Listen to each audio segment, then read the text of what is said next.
Hi, this is Marcus Guiliano, Chef Marcus Guiliano. I'm a chef on a mission, chefonamission.com. And today's mission is Truth in Menu. And I also have a website called truthinmenu.com. And I expose people and talk about people that I feel are not doing the right thing when it comes to informing the public about their food, where it comes from, how it's caught, how it's farmed, all that kind of stuff. Because as a customer, you have the right to know. But really, they really don't have the right to fabricate where their food comes from, okay? Now, we're going to talk McDonald's today. The McDonald's new beef commercial that's out about this ranch out in Illinois, I think, wherever they are, Illinois, and how they're out there like on a, like how it's the Old West and there's free-ranging cattle everywhere, okay? Have you seen that commercial? Okay, I've had a lot of people comment. Now this is the part that really burns me, okay? All right, because I'm going to disprove that whole thing right now, okay? And tell you that that's not the actual case 100%, okay? What happens is, these restaurants, they come out and they say stuff like that. But for the restaurants that are doing the right thing, like myself and a lot of my colleagues that I know, it's a slap in the face, especially from a big company like McDonald's. But small restaurants do it too. A chef from right up the road here at the country club at the restaurant, they're advertising grass-fed beef, right? And I know where their beef's coming from because I buy the same beef. It's not grass-fed. It eats grass, but it's finished with grain. And it's pasture-raised. And he flat out says, it's all how you say it. It's all what you say and how you say it. You know what? That's crap. You know, you're purposely misleading customers, all right? Now, the new McDonald's commercial, okay? You see guys out there on the range, this family farm, you see all these beautiful cattle running. Now, have you seen that commercial? If you haven't, let's roll into some of the clips right here, right now, okay? So. This whole property that we got, once upon a time, was part of a coal mine. We took something that some folks would have said, was absolutely worthless, and now we've got it producing food for people all around the world. It takes a lifetime to build a ranch, and that's kind of what we've been doing, and it's worked out pretty good for us. Good place to raise a family. My kids, they've been here and they've been in the cattle business since they were old enough to walk. We take a great deal of pride in what we do here. Beef's what we do. We're all pitching in together. If you're in for a penny, you're in for a pound. You got to learn to do the dance with these cows. It's not something that happens overnight. It comes with experience and it comes with a lot of passion and occasionally getting your butt kicked.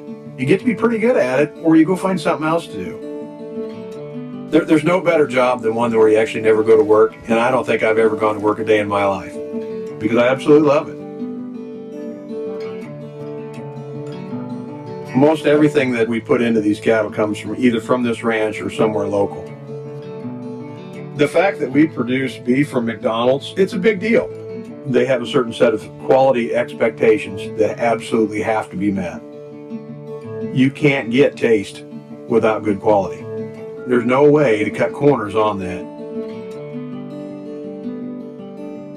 As a parent and now a grandparent, it's great to see those kids taking an active part in it. And one of these days I'm going to ride off into the sunset, and it'll be nice to know that somebody else will continue that tradition.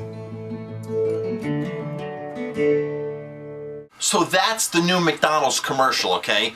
That's what they're portraying. First of all, I spoke to that rancher. I spoke to him on the phone. I was able to call him, get through, ask some questions. Wanted to push me off to McDonald's, okay? But I kind of asked the right questions to have him open up to me. So, first of all, that is a particular ranch, okay? Now they're showing you the pastures, okay? So what might seem to be grass-fed beef, free-range beef, and pasture-fed beef is not the case. If you go to their website, you can look at their confinement buildings. That's where they move the cattle after they're off of pasture and old enough to start fattening up on grain, okay? Now they're saying everything comes from that farm or locally. What really is their interpretation of locally? In-N-Out Burger said they use local providers. For them, local providers in California for In-N-Out covers 8 states. on the West Coast is their idea of local. So what is actually local? They're not really saying what local is, but local is a great term nowadays, isn't it? You know, because people love it. Local, local, local. Yeah, but what is it? Is it coming from a big mass company? Okay? In Newark, New Jersey, Budweiser is local, people. Okay? You don't say, go to Newark, New Jersey to drink some local beer from Budweiser. So what is it? Is it genetically modified grains that cattle are eating? You know, is it one of these crops that Monsanto is genetically engineered? Could it be? Is it? Possibly. They have 4,000 acres, I think the farm said. Was that right? Or no, 4,000 acres, 5,200 acres, okay? I was on a ranch last year in Colorado that has 30,000 acres.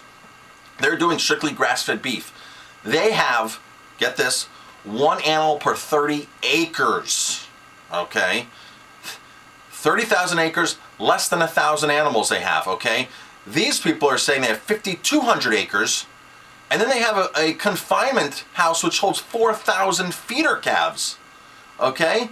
That's an intensely packed farm, okay? They might have shown you the pastures, and I'm not doubting the pastures are there and part of the farm, but that commercial is specifically geared to show you the good side. Now, this farm here specifically sells to Tyson Foods. Tyson Foods then sells to McDonald's. McDonald's is not, there's no farm to table, there's no direct relationship between McDonald's and this farm. McDonald's flat out buys from Tyson Foods. Now, if you go onto the internet, you can do some research on Tyson. I'm going to read you some things on Tyson. So Tyson is the second largest beef, chicken, and pork producer in the world. It employs 107,000 employees with more than 300 facilities in the United States and throughout the world. 300 facilities. Tyson has over 6,700 contracted chicken farms. Now the beef farm in the commercial is a contracted farm from Tyson, okay? To say you're going to go to McDonald's and get that beef is really misrepresenting. You know, this producer's doing several thousand cattle a year. Those get gobbled up like that. I mean, that's nothing, you know, in the whole realm of what McDonald's is doing, okay? Nothing. You cannot go in and expect to get that. That's highly, highly, highly, highly misleading. They're one of the largest, Tyson is the largest U.S. marketers of value chicken, beef, and pork. Beef, chicken, and pork. They're a value distributor. They're a value processor. They use cheap products. They're not using free-range, grass-fed, organic, ethical, moral. They don't specialize in that. That's not their thing. They are the largest value. And because they provide value with cheap ingredients, cheap products, that's why they're so big, because cost-conscious, okay? Now, they also supply Yum Brands, what's his KFC and Taco Bell, Burger King, Wendy's, Walmart's, IGA. So they actually supply a ton of restaurants. They're just not supplying McDonald's. So is this person's beef actually going to, once it gets into Tyson, where's it going, Tyson? I'm a little confused here. Okay, the company has had tons and tons of conflicts, okay? 2002, 3 residents of Western Kentucky, together with the Sierra Club, filed a lawsuit concerning discharge of dangerous quantities of ammonia from Tyson's Western Kentucky factories. Tyson settled the suit in 2005. 2003, the company admitted to illegally dumping untreated wastewater from its poultry processing plants in Missouri. 20 felony violations on the Federal Clean Water Act, okay? 2006, federal judge grants class action suits brought by Tyson employees who allege Tyson's practice of hiring illegal immigrants depressed wages of 10 to 30%. Okay, it's a value company. They'll do anything they can to save money. They don't. If they're abusing employees, less pay. That's not. They're going to do that across the board. December 2004 to February 2005, an undercover PETA for people for ethical treatment of animals claimed to have worked in a slaughterhouse line on Tyson Foods chicken plant. Hidden cameras allegedly documented treatment of more than 100,000 chickens killed every day in a plant. PETA alleges that workers were instructed to rip off heads of birds who missed the cutting throat machines. Now, this isn't really a chicken video, because Tyson does, of course, chicken. I'm reading some of the tidbits. But, you know, chickens, they get stunned and they get on a line, and they basically get on this hydraulic line and they go to this high speed, and there's basically like a blade that's sitting there, and the chicken's hanging upside it, and they're it's like the domino effect, like dominoes falling over. They're really banking on all these chickens being stunned, and then going on this razor sharp blade as all these chickens are going through the plant, and that's not happening, okay? So ripping off their heads of birds who had missed throat-cutting machines. Claims he saw birds scalded alive, okay? 2008, recalling 131,000 pounds of ground beef that might be contaminated with E. coli. 2004, Alabama workers sue for failure to pay overtime wages. They're a value company, okay? They're not going to want to pay overtime. They have to, but they're not going to want to. February 2000, agreed to pay $230,000 to settle allegations of discriminating hire practices of minorities and women in Mississippi. 2001, 36-count indictment against Tyson and 6 of its employees, executives, and managers, charging them with conspiracy to smuggle illegal aliens from Mexico and Central America to be employed in 15 of its processing plants. 2007, Tyson Foods pleads guilty to giving former USDA Secretary Mike Epsy over $12,000 in illegal gratuities and agreed to pay $6 million in criminal fines and investigative expenses. Okay. Secretary Espy was initially then pardoned by President Bill Clinton. Okay, so there's a lot of stuff going on here with Tyson. Okay, they're a massive, massive company. Now, to give you some sort of perspective on the beef industry, these big companies, Tyson, IBP, which is Tyson now, they have to kill so many animals because their profit margin, like one head of cattle, I'm using stuff that's like 10 years old, figures, but like 10 years ago, and I was really involved in a beef processing plant in Colorado, he was making about 70 to 80 bucks, 90 bucks per head of cattle, and he was doing a very small amount. Tyson, the big guys, okay, they were making like literally like $5 to $15 per head of cattle. That's why they have to pump through 400 animals per hour, okay? That's why they're doing that. They're cutting corners. They're screwing their employees. They don't care about how the animals are being treated. Once this guy sends his cattle off to Tyson, who knows how long the cattle are actually kept in Tyson's feedlot, holding bins. Are they kept there a week?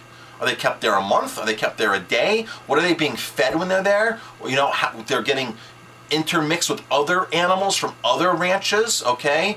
You know what happens when you put animals close together and you start bringing them in from all over? You get disease, you get sickness, you have to start using antibiotics, hormones. The list just goes on and on of the problems. Now the government has approved this drug called racopinamine, which they can now administer, banned in every other country, by the way. Now they can take this drug and administer it to our cattle 2 weeks before they're slaughtered because it makes their muscles swell up and it gets more yield because, again, you have to get more yield, you have to sell a cheaper product, you have to cut every corner you possibly can. That drug is banned in every country but the U.S. It was just approved like 2-3 years ago to be administered into our cattle. That drug is still in their systems when they're slaughtering it. There's residuals of that drug. To say it's been weaned off is one thing, but they don't start this until 2 weeks prior, up until the slaughter day of the animal, to get the muscles to swell and be a bigger animal. Annual sales of Tyson, $26 billion. That ranch is a drop of a drop of a drop in a bucket to what provides Tyson Food, who then sells to McDonald's. This is one small, very small, specific ranch. McDonald's could not do this for all of their producers, okay? They just couldn't. This happens to be probably the best case that they could probably find and want to highlight the best of that best, okay? And they've done a very, very good job of it, okay? To see when restaurants like us and my colleagues do a great time. Now, if you want to find a restaurant that you can really trace the food back, go to a website called Real Time Farms, R-E-A-L, Real Time Farms, and I'm on that website for my restaurant, and it gets in depth. You can look at restaurants' menus and click and go right to the farm and see where the food is actually, being produced and coming from. A lot of us small restaurants buy directly from the producer, or it goes to a small distributor and then it comes to us, but I can talk to the actual producer, okay, of the polenta, of the mushrooms, of whatever, of the cheese. I can talk to the cheesemaker. I can go visit the cheesemaker. I can do it. McDonald's does not do that with this, okay? They pick the best possible scenario they possibly can find. And it's a shame. They're probably still using antibiotics because you don't see that on their labels, antibiotic free or stuff like that. By no means are those grass-fed animals. I should actually have a TV show to really get in depth and go hands-on and see what these people are actually doing, and in their advertising, and really point the holes out and point out what right they're doing, of course, as well. But a lot of people just have fabricated this, and this is a downright shame on McDonald's. It's a downright shame. I'm Chef Marcus Guiliano. I'm a chef on a mission. truthinmenu.com. Check it out.